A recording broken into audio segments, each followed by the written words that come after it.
Well, welcome everybody to Leadership Lessons from Across the Pond with myself, Julian Roberts, and my co-host, Nancy Halpern. Good to see you, Nancy. It's always good to see you, Julian. How are you? Yes, I'm doing really well. The sun is shining here in the UK, and also we are relaxing some of our lockdown measures. And in fact, I've had some lunch with some of my friends today outside because we're allowed to, which was very nice. So a very nice start. How about yourself? The daffodils are blooming in Central Park, and the tulips are coming up on Park Avenue. So that gives everybody a big lift. Hello, spring. We need it. Fantastic. I'm actually jealous of you being in Central Park. That's lovely. A lovely part of the world to be in. So today we're looking at this, how we manage or how we identify, but how we manage flight risk, particularly those sort of high performers. And in some ways, this sort of taps into this sort of talent retention, really. How do we maintain and keep good talent within our business? And so I guess the first thought I'd like to sort of explore, really, Nancy, is how do we identify that we've potentially got some of these risks within our organization? Well, I think that if you have someone who's a great performer, but you also know that they have maxed out in terms of compensation for their level, you always potentially have a flight risk there, don't you? You also have flight risk. Again, we're assuming this is great talent. Otherwise, you may not be that concerned if they leave. If they seem to keep bringing you a problem that doesn't get resolved, and or if they are having a tough time with you as their boss, and or a tough time with a couple of critical colleagues, and or they don't see a next step. Because sometimes one of the biggest problems is you don't have a next step for them. You may not have a deeply hierarchical or growing organization. So I think those are the kind of elements that I would keep in my mind to identify when you might have somebody who is actually a flight risk. Also, frankly, if you are in a growing industry, and if you're in an industry that shrunk and you think they would have a very hard time finding something else, then that's an external factor, but that can also have an influence. What do you think, Julian? Have you seen anything else? Yeah, I suppose when you see a high performer who's been fully engaged, hitting their KPIs, and then you start to see this slight negativity creeping in and slight sort of withdrawn potentially. And I know that can be quite challenging in the remote world to identify. And I guess, like you say, they perhaps feel a little bit stuck. They see a bit of a no way. Where's the sort of career roadmap? Although it shouldn't be so clear in some ways, it's always evolving, and that should be done through discussions. And I think it's almost watching out for the sort of energy levels, really, and you just sense that something. And I've had people who've worked for me, and you just see a difference in their tone, a difference in their energy, and you start thinking, "Oh, there's something up here. What is this?" And I think it's been curious and intuitive, really, as leaders, really, to start to spot those things, isn't it? Because after all, we're all people, and we display things. Well, and we need some to be of us. I mean, some of us are people, and I think, and that's where for me, it goes to that point when you got to start to engage people and start to ask and start to develop a rapport and start to, I guess, get things on the table. Because not that you say, "Oh, you're really negative today," or "You're this," and start to poke it, but just have a conversation, isn't it? Because actually, it might be nothing to do with work that actually is causing. I was just thinking that. And I also want to give a shout out to some of the people who are commenting. Hello, Anita, Francisco, and Sharon. Welcome all. Julian, sometimes people also COVID has really complicated that. Someone may be going through something that's personal that has resulted in them being more quiet in meetings, let's say, than usual, where in the past they really contributed. But not everyone is going to be comfortable either talking about what's wrong, and not everybody is also willing to confess that they're thinking of leaving to their manager. It's lots of people will hold back. So that does put, once again, I think the responsibility on a leader to be sure that they're on top of it and to know in advance of when that person is a flight risk, of how you motivate, encourage, grow, Mm, develop, and lead your top talent, which really sort of gets us into the talent retention piece, doesn't it? yeah. I think you're right, and we were just talking offline about that whole sense of Zoom. How it's cognitively quite challenging, but also very difficult to understand the cues. And I think sometimes you can't always observe what is going on in reality that you would normally get in an in-person. And I think that's some real challenges. But I think, as you say, we need to get more. How do we proactively keep that talent? How do we proactively keep them engaged? And the big one is, and this is not a thing to always think about in terms of making it quite specific, is that whole career development piece. Because yes, there's the obvious, the money, the healthcare, all that sort of stuff, but they're almost the rations and you need every month to keep you going. But that's not going to motivate you. It's that sense of career development, the aspiration of where they're going. And I've been in organizations where I know personally where I knew there was no way forward. Obviously, there wasn't that specific, you do this for a number of years and you move up to this point and everything else, because it's not always as simple as that.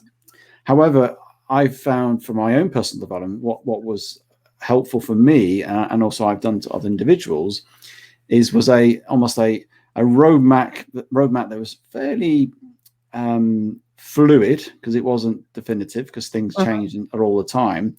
But what they would do is then start teeing you up, whether they're going to invest in certain aspects of training, or whether they're going to invest in coaching with you to help support you in that change. And that started to then create, actually, this company really values me because they're spending some money to get me better and ready for that next level, whenever that is, whatever it may be, but they're investing already. And another one I found also helpful was this, where you get assigned a mentor. And that's really helpful because that gives you that somebody to sort of bounce off a little bit, somebody to talk to, and somebody to almost, hopefully it doesn't go back to anybody else. It's a confidential thing, but it gives you that sort of, I'm really struggling with this. Have you found this? And has that really healthy debate about motivation as well. And I found that really helpful in organizations. I mean, in the old days, meaning maybe like 10 years ago. Old days. Yeah, the old days. When companies would actively identify what they called high POs, right? High potentials. And they would create a track for those people to create their visibility, extend their visibility, to create specialized, in a sense, development perks and other goodies for them. But I think I've seen companies really pull away from that. And I don't know if that was because of bias or because they didn't, or implied bias, or they didn't find them cost effective. But I think there are two mistakes that many leaders make on this topic. The first mistake is not understanding that different people are motivated differently. Some people truly are motivated by money. Show me the money. All right, that's the love. There are lots of people like that. There are other people who feel that they're fairly, if not well compensated, and what they want is more challenging work, or they want to be excused from meetings. There are other people who feel that I need a larger remit. I want more people reporting to me. I want to increase my outside visibility, and you don't allow that. So I want more flexibility, for example, is a motivator. So I think knowing what motivates that particular talent is really important. The other mistake I think companies make all the time is they wait till a really critical person has an outside offer, and then it's a bidding war. Is it as if they were negotiating for a piece of real estate. And that's sorry to interrupt, that is the biggest mistake, and it never works out well for anybody if they stay because they don't address the issue which you've just talked about so eloquently beforehand. 6 months later they leave, or they get another offer somewhere else because it doesn't really address it, because it's usually a money, it's not always a money thing. I'm going to interrupt you, and I'm not sorry, and I'm going to push back against that. If you're the type of person who's motivated actually primarily by money, it works out great for you, because you're on auction and you're going for the highest bidder. The reason I think it's a mistake for a company is that if they were compensating people well, or up to the level that talent deserves in the first place, they wouldn't have to go through that process. Now, from a financial perspective, I totally get why they don't. But it just seems to me like they're hitting the pause button on something they're going to do that is avoidable in the first place. So, like I said, I understand the rationale for it, but I think what also I agree. If they're money motivated, they get what they want. Yeah. But I think there's a bit of a sense of, so I had to do this for you to listen to me, and I agree with that. So I think that's what tends to happen, and also the company can feel bargained against and sort of a gun to the head, so to speak, and therefore there's a little bit of, I don't think the relationship lasts terribly well in that situation. Personally, I found that. It also becomes a precedent. So then other people find out about it, no matter how secret it is, right? And then sometimes people will shop for a competitor offer just to increase their salary. Yeah. So I agree with you. So yeah, I do think it's a mistake. So here's what we've covered as we wrap up. I know you're the host, but so what? It'll be my turn next week anyway, so I might as well just warm up, right? We've talked we've talked about some of the identifying factors. We've talked about the importance of development and recognition. We've talked about the importance of knowing what motivates that particular individual. And we've talked about some of the mistakes that leaders and companies make. There's one more thing I want to say, Julian, about this, maybe 50 more, I don't know, but one is that I think it's really important to think about a critical role versus a critical player. And companies sometimes conflate those two, right? You might have a critical role where you need someone who can do a good job because without that role being filled, you'd be sunk. And then you have someone who's terrific, sometimes not even in as critical a role. So if it's a critical role and you have someone who's just good, sometimes the best thing you can do is actually let them move on, because that creates an opportunity to actually get someone terrific, especially in that very critical role.